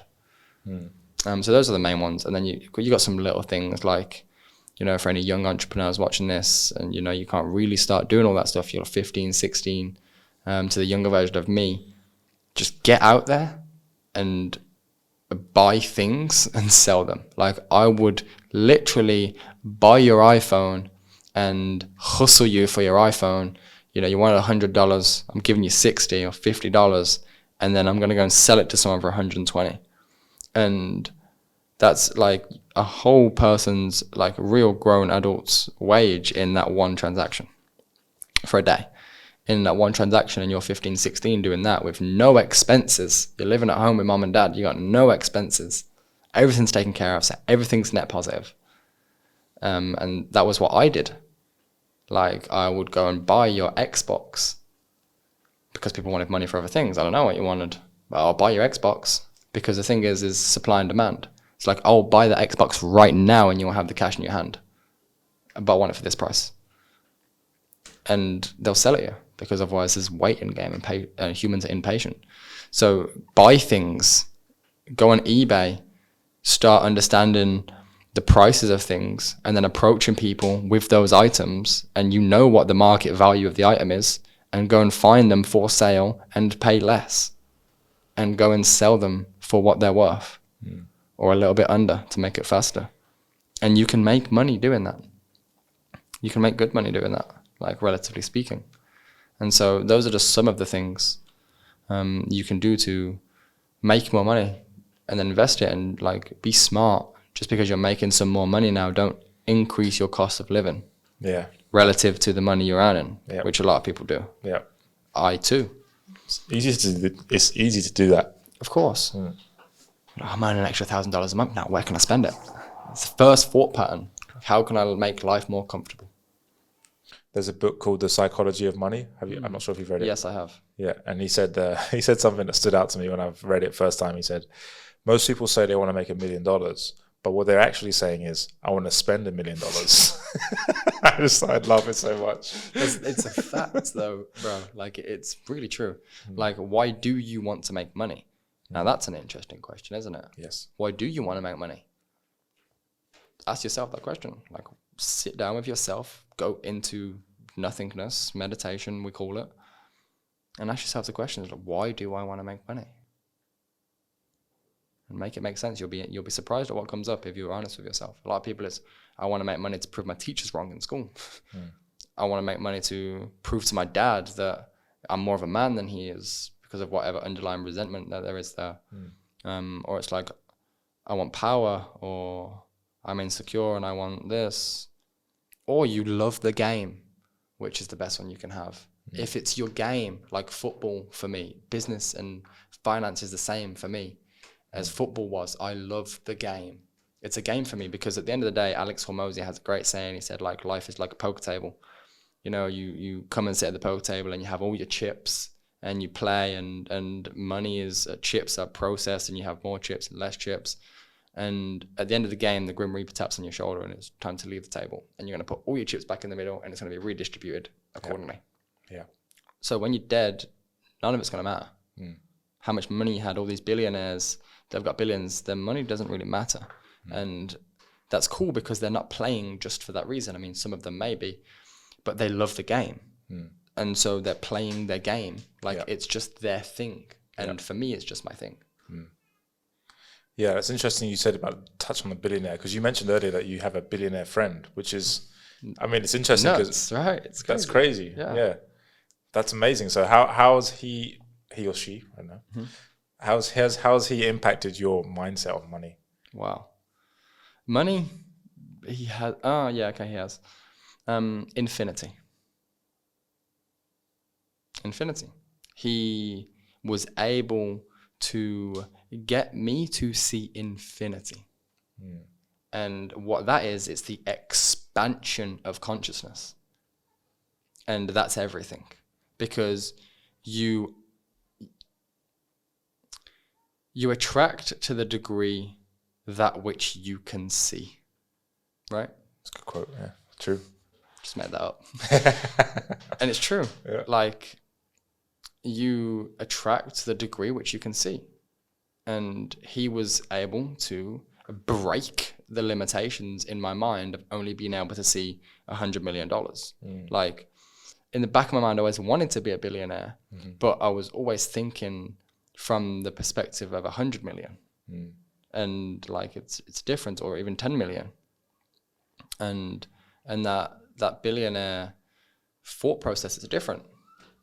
It's very different. It's infinite. It's like, it's easy. There is infinity. Like, yeah, it's something that just resonates in your soul when that gets smashed into you, infinity, that just really makes you rethink everything. You're like, damn, I was thinking so small. And that's Grant Cardone, 10x. Yeah, absolutely. That's his thing. Yeah. Think bigger. Yeah. You're thinking too small. And that's what he did for me. Like, and that's, I guess, what all billionaires have in common, is the degree to which they think. It's humongous. And Hormozy said something, is like, the problem that you're solving as a small business is not really much of a bigger problem you're solving as a big business. Like, millionaires don't do anything less difficult than billionaires. So think bigger, do bigger, because at the end of the day, it takes the same amount of energy and effort and time, right? Yeah, it's like selling $100 product takes as much energy as selling like $10,000 product. Of course, or $1 million product. Like, one of my friends, I won't mention names, but he earns $100 million a month. Really? Yes. The billionaire? Yeah. Wow. And how he got that was just a certain deal now pays him $100 million a month residually. That's passively. One deal, one commodity deal. Yeah. Oil. One deal. Like one deal can make you a billionaire. Yeah. So think bigger. Because that deal only came to him because he already thought like that. Right. He was already on that frequency, on that wavelength. And then the opportunity came, and it's one transaction, broker in one transaction. You want this, and he has this, and I brokered it. And that now makes me $100 million a month. Some small business owners are doing way more than that. They're managing everything. They're CMO, CFO, CEO in their own company, COO in their own company. They're like 24/7 on go mode. And this guy just brokered one oil deal, and it's a billionaire. It's to the degree in which you can think. And with that, you need to get around these people that think bigger to help you think bigger. Of course. Or if you can't get around them, just watch them. Yeah. I spend all of my time when I'm not working watching Grant Cardone or Robert Kiyosaki or Hormozy or Gary Vaynerchuk or Patrick Bet-David, the big thinkers, they're big thinkers. Like Grant Cardone is going to be opening a bank. That's a big deal.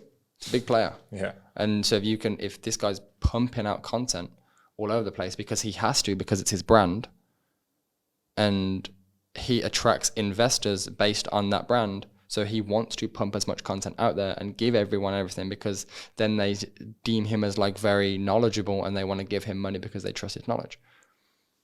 All of his information is out there on YouTube. Okay, granted, maybe not the exact strategy on this is the person I spoke to do this deal. And well, to be honest, he does. Like most of his deals are done with JP Morgan. He explains exactly the process he goes through. And it's just, do you have the balls to do it? It's courage. The biggest thing he talks about is getting beyond fear, because fear is what keeps people small. And that's why they pump out fear mongering in all of the media, because fear will keep you limited. It will keep you in scarcity. It will keep you in lack. And your natural state isn't fear. It's abundance. It's love. It's unconditional love. And that is the most infinite vibration that exists, because it's life. And he really honed that into me. Yeah, it's like the fear of losing money, especially around money. It's the fear of losing it and not having survival. Yeah. Huge. And a big thing is a lot of these guys come from nothing. So what do they have to fear? And that's why I think it's more difficult to come from a entitled, wealthy background and, keep your head on your shoulders and go for something and be still determined, even though you don't have to be. That takes more than coming from nothing and going to get something, in my opinion. I mean, of course, they might be able to leverage network and knowledge and stuff, which makes it easier for them. But even just to have the grit and determination to go and build on their own, not want daddy's money, that's so difficult to do, because imagine you said everything in life was comfortable. And that's something I look at, because I will be and am very wealthy and I will have children. And so that's something I have to look into massively, because wealth can destroy them. I mean, one of my favorite books, The Richest Man in Babylon, it's like 10 principles of wealth building. Super simple. It's the history of wealth. Exactly what I said before. Spend less, save more, invest it, then invest it again, and then get cash flow. That's the game. But there's a lot in between the game, of course. And their principle is that destruction will come to any of those who wealth unto them who does not deserve it. So it's actually counterproductive to have wealth if you haven't earned it. Because what that does is it puts you in such a state of two things, either fear or mass destruction. So the first framework is fear. Yeah. And you're fearful to lose it because you know you don't have the skill set to make it back. Right. Absolutely. So that's the first one. Yep. And you live in fear. Which, I've been there. Yeah. And it's not a great place to live. You're living in fear, right? Like it's not enjoyable. You have all this money and life's not fun. Yep. Paradox. Yep. And then there's the destruction. I spend it all and at some point go broke. And now I'm so used to living so lavishly and have such high standards of my food and my clothes and all of that. And now you have nothing. And that's a dark place to go. Also been there too. Wow. Yeah, it's like cycling, right? Like you go through these cycles. Like you're broke and then you get a bunch of money and you're like, ooh, I'm on top of the world. And then it doesn't last. Because you don't know how to keep it. Yeah, exactly. That's another thing. It's like what you talk about Grant Cardone. He says 3 rules of money, right? Get it, keep it, multiply it. And that's it. You get it, you make income. You keep it because you don't spend it, you buy assets. And those assets multiply income. Yeah. It's those 3 principles. And that's why the first thing I got on here, the first thing I said when I sat down in the chair was, actually, it's very easy. And most people just don't have the discipline to do it. Yeah. Because that's the formula. But most people won't do it because they're insecure and they're keeping up with the Joneses and all of these other limiting beliefs and loads of things that crowd that system. And you have to peel those layers off. Yeah. I went to an event in 2010, 2019, 2009, I think it was, T. Harv Eker. I'm not sure if you know who that is. So his event was called the Millionaire Mind Intensive, and it's all about money, right? And it's all about the psychology of money. So the beliefs that we had about money. It's funny because the next couple of years I made the most money I ever made. But yeah, it was a good event because it was going into like, where did these programming come from? Like, money doesn't grow on trees. Yeah. What do you think I am? Made of money? Like all these phrases that we've heard, you know? Yeah. And this just gets hardwired into us. Where do you think the money's going to come from for that? Like, you know, like for me, for example, like another thing that I've been working on recently is asking for money, right? Like I didn't realize it, but I had a big issue with asking for money. And I was like, where does that come from? And I realized it was from my mum. When I'd ask her for money, she'd be like, ask your dad. And then my dad would be like, what do you think? What? Ask your mum. And then it's like, oh, for fuck's sake, I don't even want to ask anyone now. Do you know what I mean? Like, scared to ask for money. Yeah. Because of rejection. Yep. For the most part. Yep. Yeah. If I ask for money, I'll get rejected. And then that whole thing has been... Asking for money equals pain. Yes. Don't do it. Yep. And that's an unconscious pattern. And people at home might be sitting there thinking, wow, do I have that? And there are many more. Yeah. There are many more. Like rich people are evil. Oh, that's a big one. Yeah. Because people have been programmed like my family who kind of like, you know, low income, rely on the government, like, all these rich people are evil. Okay, well, you'll never be rich then because you don't want to see yourself as evil, and that's a self-fulfilling prophecy. Absolutely. And they give me that. And then like when I first had my spiritual awakening and I learned about like, you know, Bill Gates and all of these kind of people that control the world, I was like, oh, money must be evil then. Like, no, money's neutral. Money isn't good or bad. Money is money, and money will project more of who you are. And if you are bad, you will probably use money for bad. And if you are good, you have the opportunity to use money for good. And it's that simple. But it just takes that tweak. Yeah. And many of those, it's like a line, and you have beliefs, and either these beliefs are turned on or off, and it's your job to make sure the correct ones are turned on and the wrong ones are turned off. You know, there is no right or wrong. It's like, what do you want? All comes back to self-awareness. You know, there's people out there that don't want to be mega rich because they don't enjoy the game. They would rather earn 80 grand a year having a YouTube channel that teaches people how to bake cakes. And hats off to you because you have cracked the game. You've mastered the game. Do you know how many very wealthy people that I do know on a personal level that aren't happy? A lot. And like they're way wealthy. They're way wealthier than some of the people, you know, when you walk down the street, and we're in Bali right now, so it's not the most prosperous place. And the locals, and they have genuine smiles on their faces because they get their satisfaction, fulfillment, and joy and love out of other things. And so it's not for everyone to be wealthy, but I do definitely believe that we should all have freedom.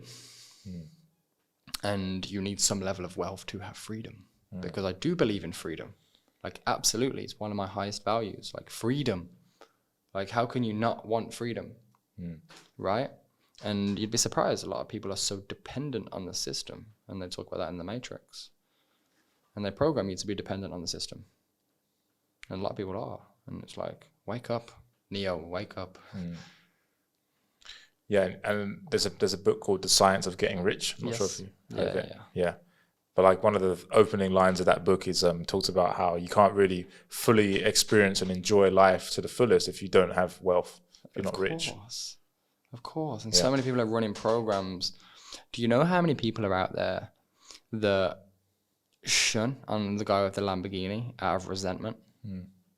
And really what that means is they're jealous. And what that means is they wish they had that Lamborghini. And, you know, it's so much more of an empowering place to see a Lamborghini and go, damn, I'm going to have a Lamborghini one day. Like, that's so cool. Like, good on you, bro. You have a Lamborghini. Or you have, like, something they want. And there's other people that are like, like, you know, he's just a rich guy. He inherited that. That's not even his. Or that's on finance. Like, they shun him. And they're doing it out of an unconscious program that's from resentment and jealousy.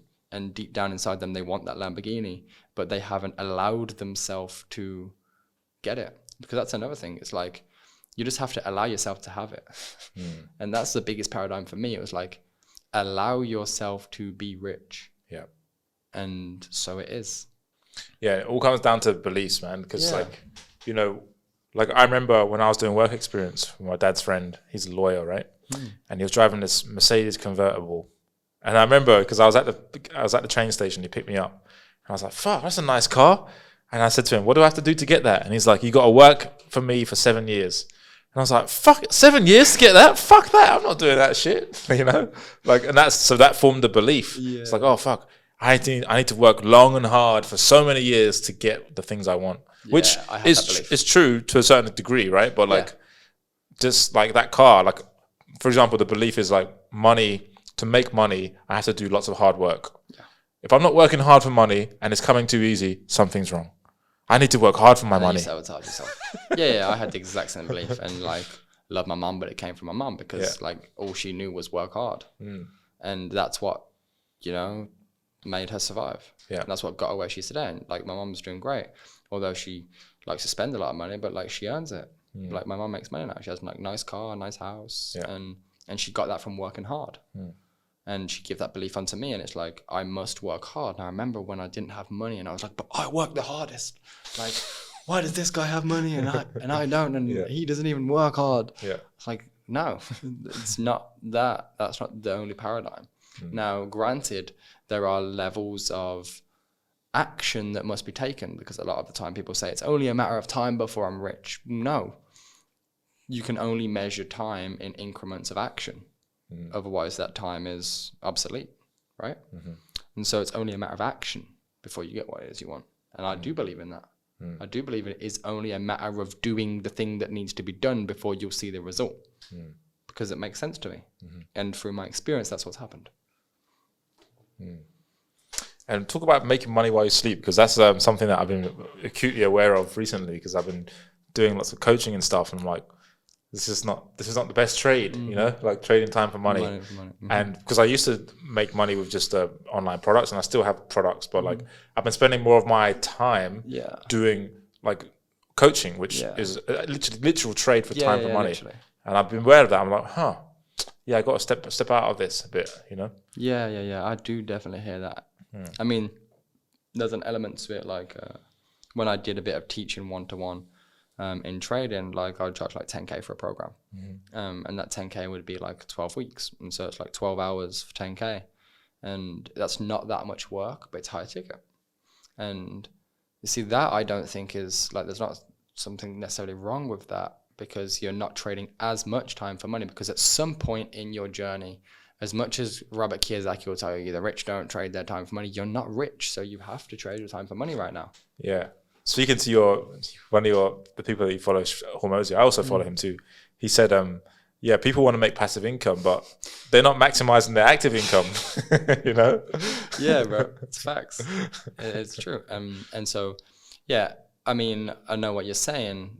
There are better ways to utilize your time to make money, i.e., you know, building a business that sells products. For example, like, we have a business and we sell, you know, courses and mentorships from our already successful traders, right? So like, I've trained a bunch of traders, and now they are super successful. They're managing like multiple six figures in capital and trading, and earning consistent profits. And, you know, some of them like really like, oh my God, you've changed my life. Like, thank you so much. Like, what can I do for you? And I'm like, well, come back into my community on a leadership basis and teach. If you enjoy it. Some of them don't. Some of them just go on and do their own thing, and that's fine. Like, that's what they're here for. The system is designed specifically for the purpose of helping people achieve financial freedom. I don't have to do this.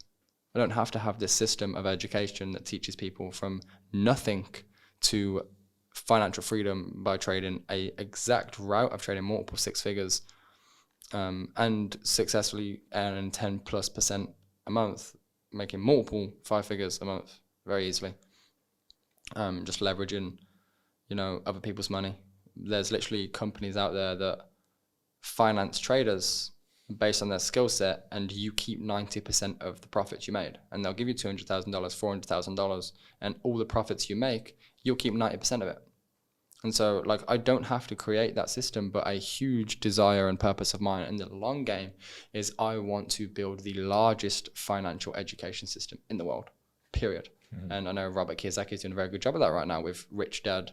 He has like his Rich Dad company, but like, we're going to build the largest financial education company in the world that's going to teach you about like everything financial, whether it be the legal side of things, psychology side of things, the whole 9 yards. And Robert Kiyosaki doesn't really touch on psychology and trading. He just touches on what he knows, and that's real estate. And so you leverage other people and you like build a collective movement. And yeah, that's what we're going to do. And so I do that because I love it, because it fuels me.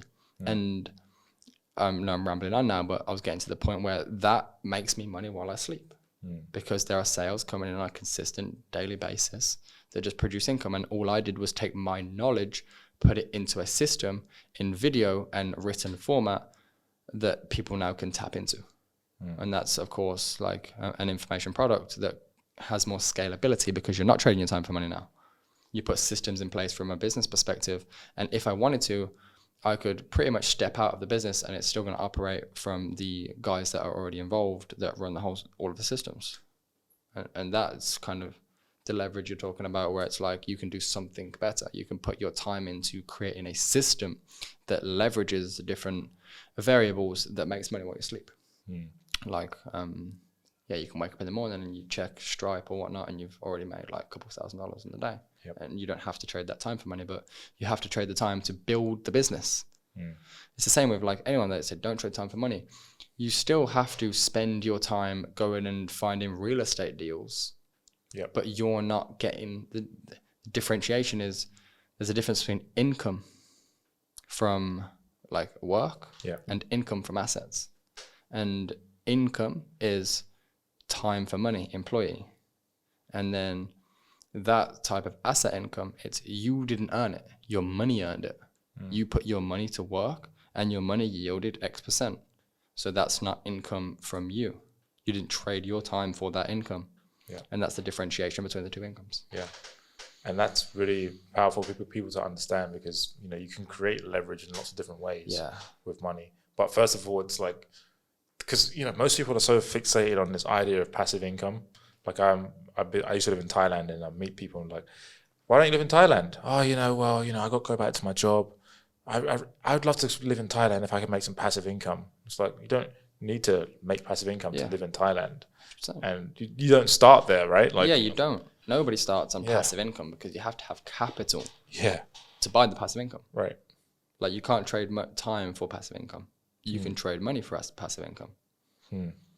Yeah, and so that's step one. And then up from there, like step one, so for example, what you said there, trading, for example, like your trading platform. People can get involved because that's your passion, right? That's your purpose. You just made it clear that your purpose is to build the biggest, largest financial education company in the world. And so you're doing that already, right? And then of course it's going to grow and grow year on year. Absolutely. And so your passion is educating people who like watching this and they're like, fuck, I want to learn what this guy's doing. He's 21. He knows all this shit. Like he's making all this money. Like I want to do that, Yeah. And I'm not special. Yeah. That's the best thing about it. Like I'm just the same as you. I'm just hungry and determined and ambitious and programmed correctly. Yeah. And so would you help people with all the things you've mentioned that's helped you to get to where you are now? Like the rewiring of your brain, like how you view money, infinity, like no limits. Is that what you help people with as well? So right now we don't have that information out there, but that is where we're going, right? It's like to compartmentalize your information in systemized format to deliver that promise. So right now we have two components. We have mindset and actual trading. And so we can deliver them both to systems of structured education that can, enable you to live a life from your value system, which is one thing that we do. And then a system of education that's going to take you from nothing to full-time trader, because it's my entire trading strategy. And people think like, I'm operating from a place of abundance. People are like, but if everybody knows this, is never going to do it. I'm like, bro, you are probably going to only trade $200,000 maximum because that's your program. Yeah. There's $6 trillion that we're told is floating around in this market every single day. You're making no noise. All of us combined ain't making no noise. It's infinite. It's abundance. That's abundance. People are stuck in scarcity and like, won't it go away if everybody knows how to do it? Like, first of all, no, not everybody's going to know how to do it, of course. And second of all, no, because the market's so big. Yeah. Yeah, that scarcity mindset is it's a big one, man. Yeah, like, yeah, it's I had huge. it, bro. We all had it. Like at some point, you come from that, right? For the most part, like most people that get rich, they had a scarcity mindset, or they had some scarcity beliefs that they had to audit and rewire to do that. And even I get asked a couple of times, is money spiritual? And well, it depends how you define spiritual. Right? Like I don't sit in a circle and do like spells and rituals to make money, but I am aware that spirit, like spirituality, spirit, energy. Okay, energy. That's what it really is. It's about the understanding of vibration. Okay, so that's what spirituality actually is. Spirituality isn't sitting in a circle on a full moon doing these rituals. Now, you can, but behind it is vibration. You're doing it with the intention to do something vibrationally, which is energy. So in that sense, yeah, of course, because money is just energy. It's all just energy. It's all just vibration. And that's the funniest paradox about it all. It's not even real. It's all just energy. It's all just a program. Numbers just a on game. the screen. It's some numbers on the screen, bro. It's a video game. Like it's really, from my perception anyway, like a simulation. That's how I've experienced it. And like, some of the big players that I know, like my friend I told you, he helped me program to infinity. He really helped me understand the kind of nature of reality from the perspective of the Matrix, and how it's all just a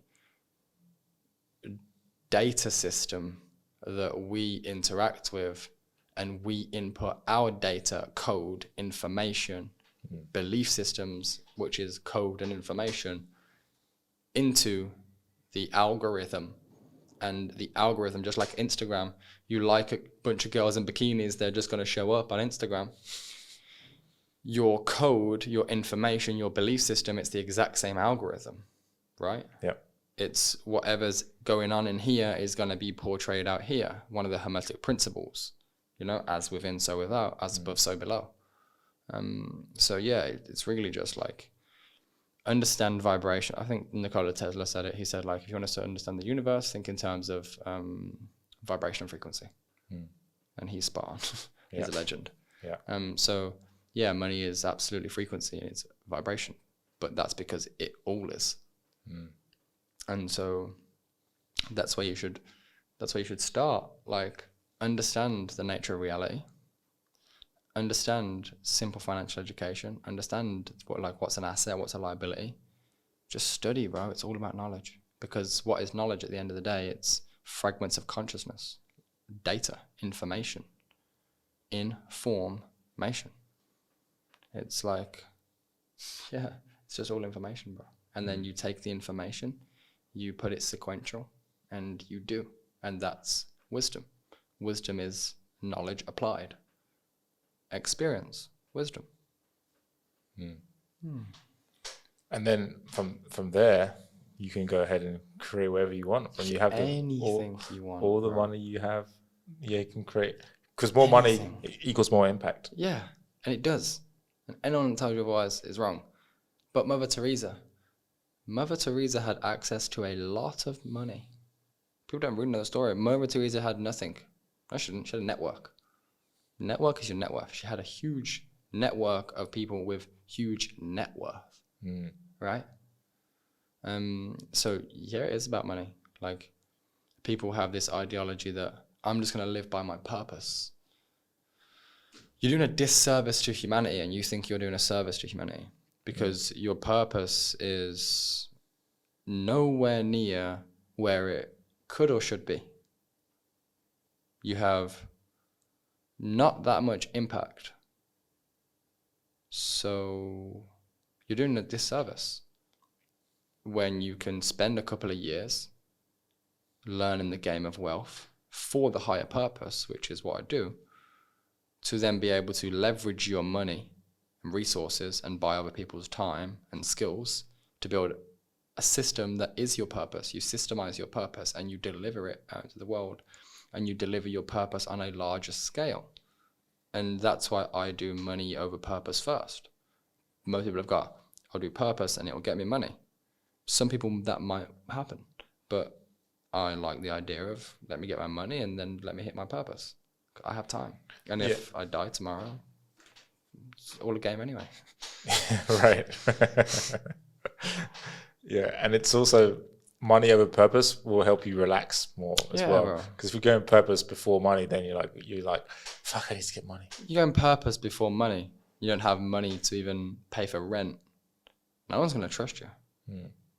You go into them, you haven't even had enough money for food, but you can tell them you're going to like help them save their lives. Right. Save your life first, dude. Yeah. And get free first.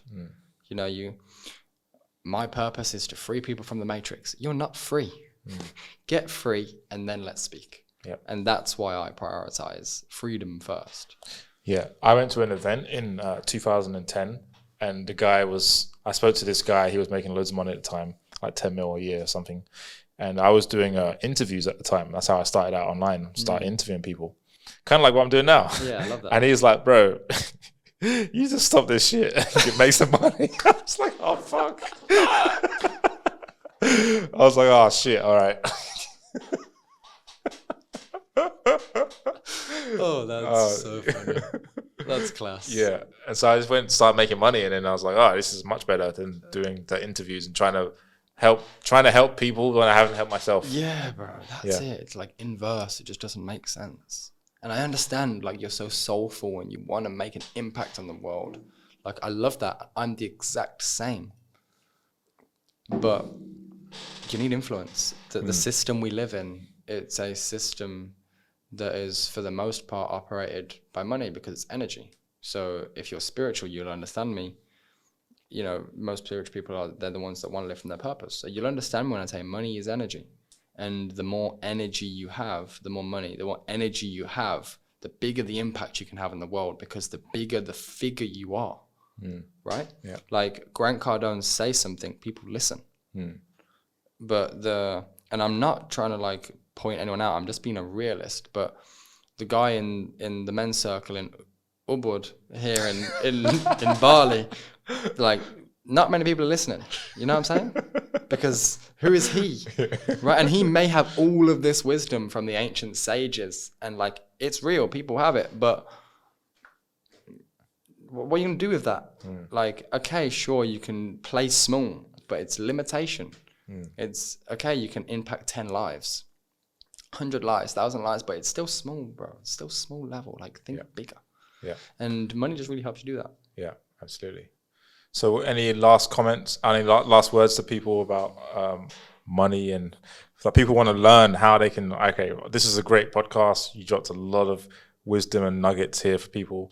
And they're like, all right, where do I find out more? I want to become a trader. I want to get my money right. So before I even tell you what you need to do, because of course I'm going to tell you to be a trader because it's what helps me. And we have a system of education that teaches traders. So of course I'm going to put you into there. But before I say that, self-awareness. You know, understand yourself and what do you want. Freedom is a must. So you're going to have to make money anyway. But being self-aware enough to understand what you want will help you navigate the decision much faster. And so secondly, be prepared, because the economic downturn that we are heading into is disastrous, to be the nicest. And you need something. You need something to be able to leverage, because your job's not safe. Most things aren't safe in this time, and you need to know what is safe. And that's why Warren Buffett is sat with 33% of his entire net worth in cash right now, because he's waiting for the collapse. So you need to figure out how to make more money. And yeah, of course, that's what we do for people. Literally, like, we will teach you a skill set that will take you from nothing, and you have the ability, of course, depending on your programming, which is another thing you need to look into, to become financially free, right? Making a lot of income, putting it into assets, them assets making more money, and then those assets into cash flow and assets. So you have everything you need. The question is are you going to do it? Are you like committed? Like, I am doing this. I know I need to do this. because without definiteness of purpose, you will drift through life. So if I can leave you on anything, it would be that. Get definite and take massive action. Awesome. And yeah, we'll link up the stuff in the description. Bro. Everything, all access to me, we'll put down in the description of these videos. Yeah. And last question, I ask every guest this, and I'm sure your answer is going to be interesting. What is the meaning of life in your words? The meaning of life is to live. Right? There is no meaning of life. Life is meaning. Awesome. Well, thanks, Lewis. Thank you very much for coming on. Thank you, this is appreciate really having good. me. It's really good, and I'm sure people's heads are spinning now. Like, oh shit, I've got so much to think about. Yeah, bro. Thank you for having me. Like, super enjoyable. The more I do this, the more I realize I really love sharing information and knowledge to people. And in the times we're in right now, we need it most. So I really appreciate you for holding this space, because what you're doing is epic. Thanks. And you're really good at explaining things so people can understand it. You know, thank you, bro. I appreciate I've heard the XRP argument so many times, but I never really understood it until I met you. That's good. That's good. So that's good. All right. Thanks. Appreciate you, bro. Cheers. Bye-bye.